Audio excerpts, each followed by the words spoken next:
اكيد في حاجه غلط، او انا متهيألي ان دي حاجه غلط. بس هو ده. انت يا ابني كلت الايس كريم قبل ما تدولي ولا بابا ادالك الايس كريم كده؟ انت يا ابني متاكد ان هو ده الايس كريم؟ طول ايس كريم نرده. انا قلت برضو في حاجه مش طبيعيه. الجو محتاج الحاجات المدعكه دي. ان شاء الله يطلع طعمه حلو. انا يعني بصراحه بيني وبينكم ما بقتنعش بالايس كريم اللي هو هنا، لان هو بيكون عامل زي المهلبيه كده وبيلزق. فما اعرفش، هديهم فرصه. لو عجبني هرجع لهم تاني، ما عجبنيش يبقى اخر مره اكل عندهم. برضه اكل. ابني حطها في الكوبايه. حطها في كوبايه ابني، كوبايه. حطها يا ابني في الكوبايه. طول سني الدن Limon Oreo. Ben senden alacağım. Neden seninki gibi almadın? Bitti sade bitti. Ben de. كده تمشية. راح على الكوافير الأول، حطيت العيال مع طول وقلت أعرف أمشي براحتي بقى. هو الكوافير جنب البيت على طول. رحت لهم الصبح بس كان عندهم 2 وكده، فقالوا لي تعالي بعد ساعتين، فاروح لهم دلوقتي.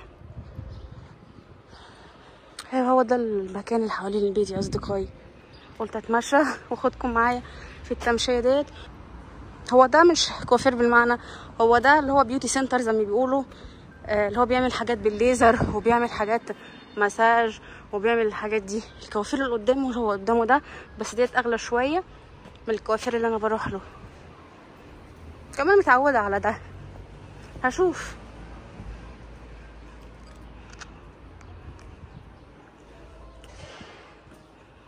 السلام عليكم. مرحبا.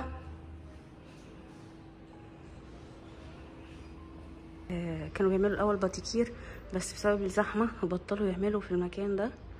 الاسعار بقت غاليه. الاول كان الواحد يروح الكوافير يعمل كل حاجه، دلوقتي ربنا يخلينا البراون. فبدات الحاجات اللي الواحد يعملها بره بقت، عشان الواحد ما يدفعش فلوس طبعا او كتير، بقوا بياخدوا بال500 وال600 و700 ليره في المره الواحده.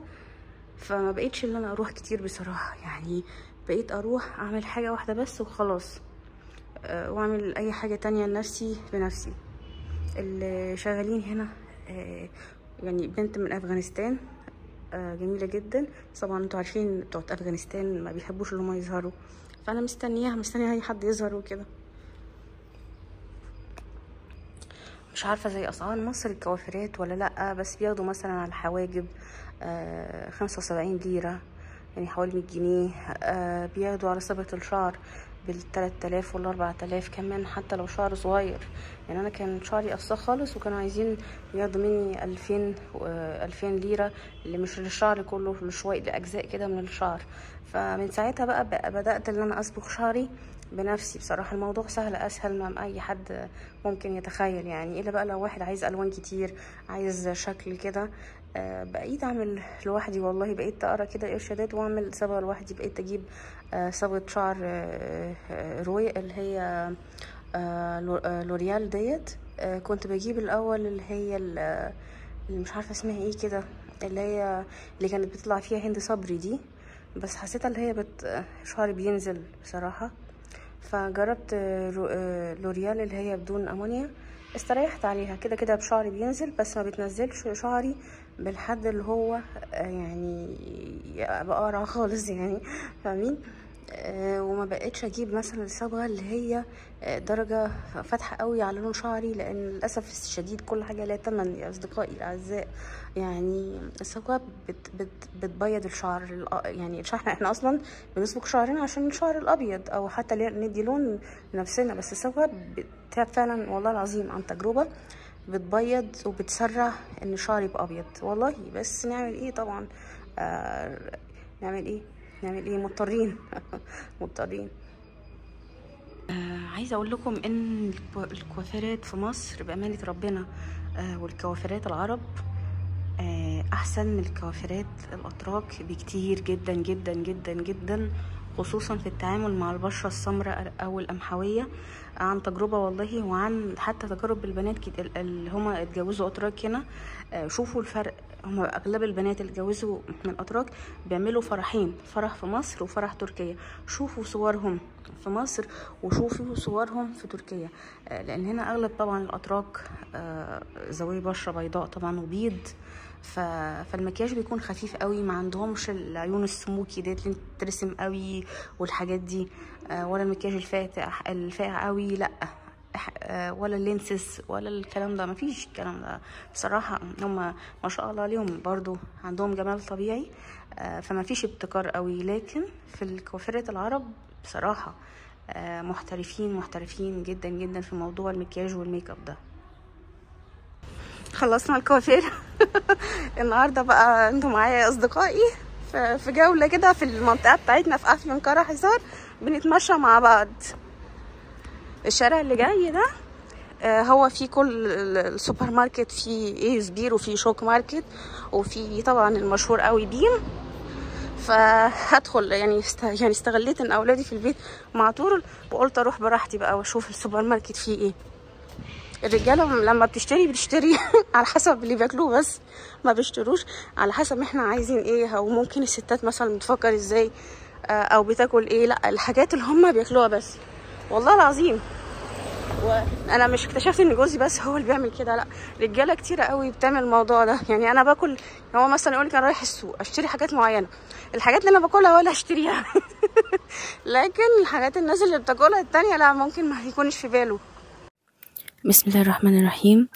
النهاردة أقول لكم يا أصدقائي على الحاجات اللي هتفرق معاكي وتفرق في نفسيتك، وفيهم يعني نصيحة أنا كمان هنصحها لنفسي معاكم، لأن هي هتفرق في نفسيتي كتير. مش 1 أو 2 أو 3، مش عبارة عن 1 أو 2 أو 3، ده عبارة عن أسلوب حياة وعن حاجات انتي لازم تكون حاجة أساسية في حياتك. أول حاجة، لما تحسي ان الدنيا ضاقت قوي وخايفة قوي وتعبانة قوي، اذكري الله. يعني ألا بذكر الله تطمئن القلوب. لازم تطمني بذكر ربنا سبحانه وتعالى. دي أول حاجة عشان تحسين نفسيتك، تعرفي ان ربنا موجود. اعرفي ان ربنا موجود، هو أقوى من أي حاجة. اعرفي ان اللي ضرك ده، اللي اعرفي اللي أذاكي ده، انتي وهو وانا وانتي كلنا هنروح لمصير واحد. مفيش حد مخلد، مفيش ظلم بيستمر للأبد، مفيش زعل برضو بيستمر للأبد. التانية، اللي انت تستحمي، لازم تاخدي شاور الشاور ده، كل نقطة من الشاور ديت بتنزل طاقة سلبية، وبتنزل الدموع المكبوتة، بتنزل شوية شحنة الغضب. أول ما تلاقي جوزك زعلك او جاي يتخانق معاكي، حماتك جايه تتخانق معاكي، اخوكي، مامتك او الكلام ده، سيبيهم وادخلي الحمام وخدي شاور. تالت حاجه واهم حاجه اللي هي بجد بتفرق جدا في النفسيه، لازم تحسي بالانجاز. يعني ايه؟ يعني لازم تعملي حاجه انتي بتحبيها وتقدري تعمليها، علشان لما انتي بتحبي حاجة وتقدري تعمليها هتنجحي فيها. فلما تنجحي فيها هتحسي بالإنجاز، ثقتك بنفسك هترتفع، هتحسي ان انتي قوية ضد أي حاجة بتخوفك. يعني انتي مثلا خايفة مثلا من الزمن، خايفة من بكرة، خايفة من الحياة، خايفة مثلا لا قدر الله ما تتجوزيش، خايفة ان جوزك يسيبك، خايفة من الجامعة، خايفة من الشغل او الكلام ده كله. او سواء واحد او واحدة بقى، لكن لما انتي تعملي حاجة وتنجحي فيها هتحسي ان انتي محمية، هتحسي ان انتي مش خايفة من بكرة، مهما اللي يحصل فانتي حاسة بالانجاز، حاسة بالسعادة، حاجة بتفرحك. فانتي اول ما تحسي ان نفسيتك تعبانة اعملي حاجة تحسسك بالانجاز. يعني انا السنة اللي فاتت اتعرضت لأزمة كبيرة جدا جدا جدا، يمكن بعض الأصدقاء عندهم خلفية عنها. أزمة كبيرة جدا كانت ممكن يعني بصوا تجنن أي واحدة، تخلي أي واحدة تنهار، وأنا فعلا انهارت، بس قدرت الحمد لله اللي أنا أقف على رجلي تاني. حاولت اللي أنا أعمل أي حاجة تخليني أطلع من الموضوع ده. اشتغلت على قناتي على اليوتيوب علشان اقدر ان انا يكون ليا متابعين، يكون ليا ناس بتحبني، اشيل الحاجات الافكار والمخاوف كلها من دماغي، وابدا ان انا اقف على رجلي تاني، مخافش من بكره. فانتي شوفي اي حاجه، شوفي اي حاجه انتي بتعرفي تعمليها عشان تحسي بالانجاز. لما تحسي بالانجاز هتفرق معاكي وفي نفسيتك كتير. تالت حاجه او رابع حاجه، الاستغناء. لازم تتعلمي الاستغناء. الاستغناء يعني مش معقولة يكون حد بيأذيكي وانتي عارفة اللي هو بيأذيكي، وانتي مصممة ان انتي برضو تكملي في العلاقة المؤذية ديت، او انتي مصممة تكملي ال يعني العلاقة الاجتماعية.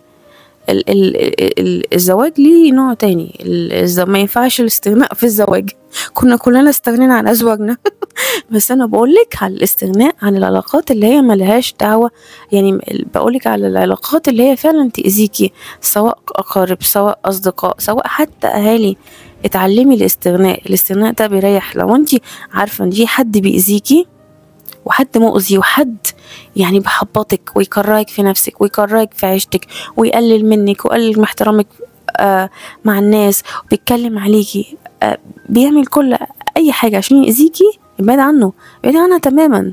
لازم تتعلمي، لازم تتعلمي ان كلمة الاستغناء يعني خلاص انا عرفت الحقيقة. طالما انا عرفت الحقيقة خلاص مفيش الاستغناء يعني انتي خلاص انتي مش عايزة الناس دي في حياتك تاني، مش عايزاهم، اتكشفوا خلاص. انتي عايزة، انتي مش ناقصة اصلا، الواحد فيه مكفيه. فالعلاقات الضارة، العلاقات المؤذية ديت انتي لازم تتعلمي ان انتي تستغني عليها.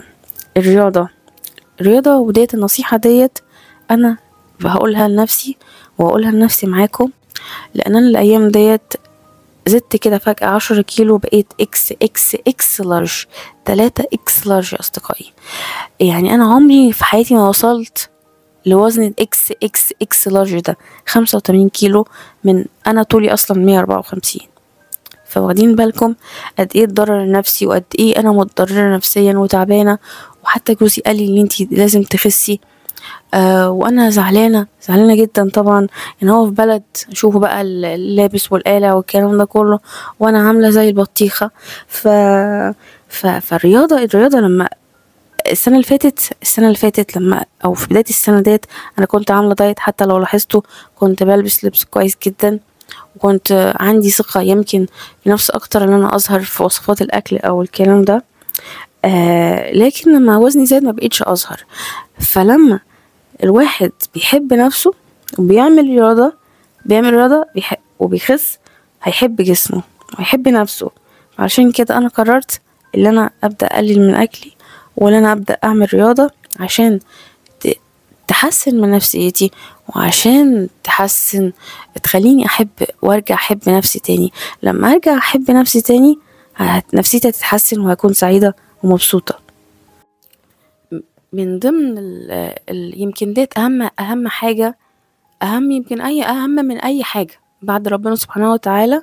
والله العظيم بجد احنا كأمهات واحنا كسيدات واحنا كبنات، اللي هو يعني حياتنا اغلبها بنكون تقريبا في المطبخ ويكون في البيت.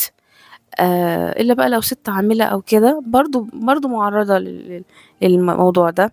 الكركبة، البيت لما يكون مكركب، والمطبخ خاصة اللي احنا بنقضي فيه يعني نص حياتنا يمكن واكتر كمان، لما يكون البيت مكركب، لما يكون في حواليكي حاجات كتير في عينك قدام عينك، ده بتدي طاقة سلبية.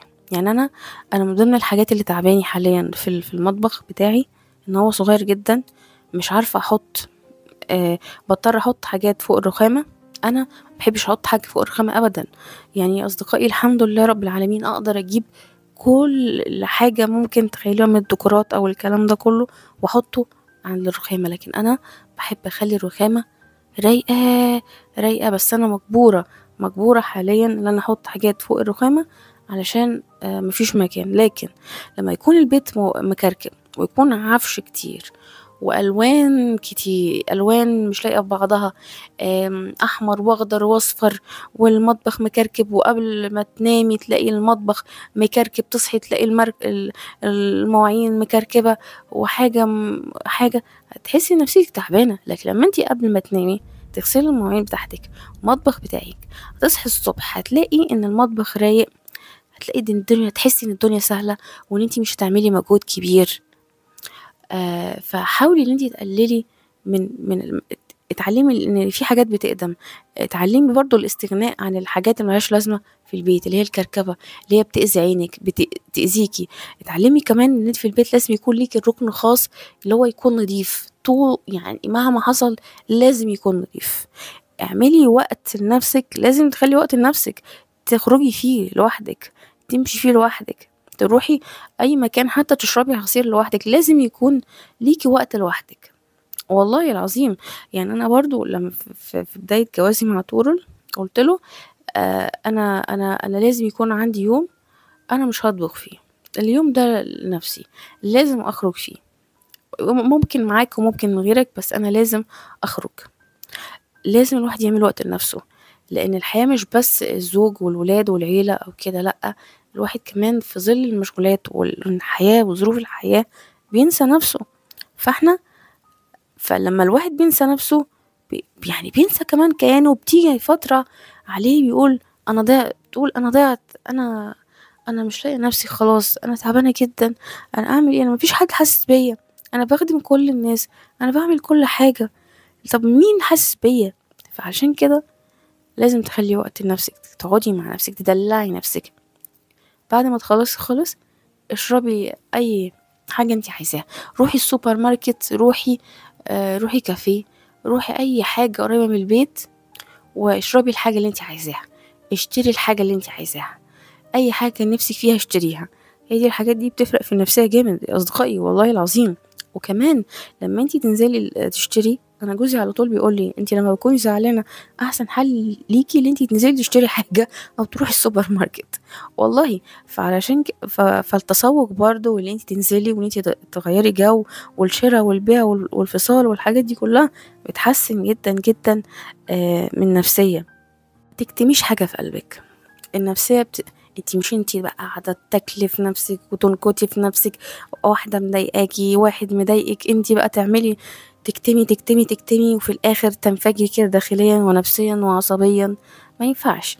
فانتي ما تكتميش حاجة في نفسك، لو حد ضايقك عرفيه ان هو ضايقك، عرفيه، ما ينفعش، ما ينفعش ما ينفعش ان انت تكوني في حد مضايقك وتكتمي كده في نفسك. انا عارفه ان هما كاظمين الغيظ والكلام ده، لكن في ناس ما بينفعش معاها كاظمين الغيظ، بتكوني انت كظمتي غيظك كتير كتير كتير، لحد ما جه وقت اللي انت ايه بقى تصرحيهم بحقيقتهم المره، وتصرحيهم اللي هما ضايقوكي، وان هما ما ينفعش يكلموكي بالطريقه ديت، او ما ينفعش يتصرفوا معاكي بالشكل ده. آه الحاجات دي بتفرق في نفسك دي جدا، اللي انت تعرفي تعبري عن نفسك، اللي انت تتكلمي وتقولي ايه اللي مضايقك. لازم، ممكن يكون الناس الشخص اللي قدامك ده مش حاسس بيكي ولا عارف انت هو عمل ايه، ممكن يكون يعني مش في باله اصلا، او في بالها خالص ان هي عملت حاجه فيك غلط او ضايقتك، ممكن تكون بدون ما تاخد بالها او ياخد باله. فانت ما تكتميش حاجه بنفسك، الحاجات دي بتفرق في النفسيه جامد جدا طبعا.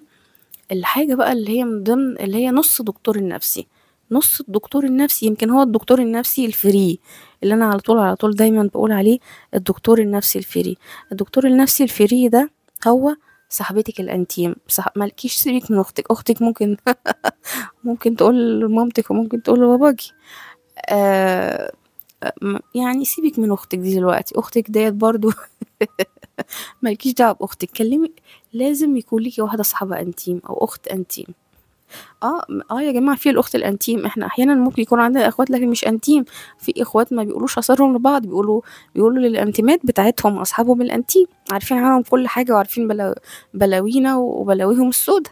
فانتي لما تكوني متضايقه كلمي صاحبتك الانتيم، قولي لها عن كل حاجه بما يرضي الله ما انت عارفين بما يرضي الله ده بيكون ازاي يعني. فانت لازم تكوني مع صاحبتك كده نفسك تقولي لها كل حاجه، تقولي لها كل حاجه انت بتثقي فيها بقى، يعني انت بتثقي فيها، ان هي يعني صديقه عمرك زي ما بيقولوا، اللي هي يعني كاتمه اسرارك، اللي انتوا يعني ايه واثقين في بعض عشان ما تديكيش يعني بومبا بعدين ونفسيتك تتعب من حاجه تانية. مش ناقصين، احنا بنعالج. فانت لازم يكون عندك واحده صاحبه تقولي لها على كل حاجه، تكوني نفسك معاها. الواحد لما بيتكلم مع صديق بيكون حاجة مفيدة جدا والله العظيم. احيانا بيمنعه ان هو ياخد قرارات مجنونة، بيمنعه ان هو يتهور، ممكن يقول نصيحة ميكونش واخد باله منها. فالحاجات دي برضو بتفرق في النفسية جامد، اللي انتي يكون عندك صاحبة انتيم تتكلمي معاها. الشمس، الشمس انتوا عارفين طبعا الشمس هي مصدر دال. لازم البيت اللي ما بتدخلوش الشمس ده بيكون بيت كئيب، بيكون بيت يعني تحسيه كده شتوي، مفهوش روح، مفهوش طاقة. اي نعم، احنا دلوقتي بندور على اي بيت جوه عشان نستخبى من الحر، لكن بجد والله البيوت اللي ما بتدخلهاش شمس ديت حاجة صعبة جدا. وخصوصا كمان في الشتاء مش هتحسوا بفايدة الشمس الا في الاكتئاب الشتوي اللي بيجيلنا كلنا في الشتاء. ف فأهم حاجة برضو ان البيوت او المكان اللي انتي قاعدة فيه لازم يدخله شمس، لازم. لان الشمس ديت بتحسي كده اول ما تحسي ان اشراق يوم جديد، تحسي ان هو يعني انتي طبعا تمام، تحسي ان انتي تمام، حصلت شوية حاجات امبارح، لكن النهاردة يوم جديد، الشمس طلعت جديدة، يوم جديد، يمكن تقدري تبتدي من تاني. فالشمس بتفرق جدا جدا في النفسية أصدقائي الأعزاء. أنا والله يا أصدقائي، أنا الموضوع ده عن تجارب سنين في الحاجات يعني اللي انا ما كانش اي حاجة حد يعني الا بعد ربنا سبحانه وتعالى، الا نفسي. بحاول اساعد نفسي علشان اسعد نفسي، لان البيئة اللي انا كنت قاعدة فيها ما كانش تسمح او ما تسمحش ومش مهيئة ان الواحد يكون عنده انطلاق للحياة. واخدين بالكم؟ مش اللي هو الإنسان اللي هو يكون منطلق يعني الحياة، عنده أفق أو كده نظر. لأن أنا كنت طبعا عارفين ساكنة في المرج وكده، انتوا عارفين طبعا المرج. آه ف فلو ما كانش الواحد يقدر وعندك الإرادة اللي انتي تقدري تسعدي نفسك، مفيش حد يقدر يسعدك أبدا. ما تقوليش أنا منتظر مثلا حاجة أو كده، لا والله العظيم يا أصدقائي. بصي، طبعا الواحد لما بيكون منتظر حاجة وتتحقق أكيد بيفرح جدا جدا جدا والله، لكن لحد ما تحصل الحاجة اللي انتي نفسك فيها، لو انتي ما قدرتيش تسعدي نفسك، صدقيني مفيش حاجة تقدر تسعدك لو انتي مساعدتيش نفسك بنفسك. لازم يكون عندك الإرادة والتفكير اللي انتي تخرجي من الحالة اللي انتي فيها ديت. لو انتي فعلا في أزمة وحاسة ان انتي متضايقة، لازم تعملي كل الحاجات ديت، وبإذن الله نفسيتك بجد بجد هتستريح جدا وهتدعيلي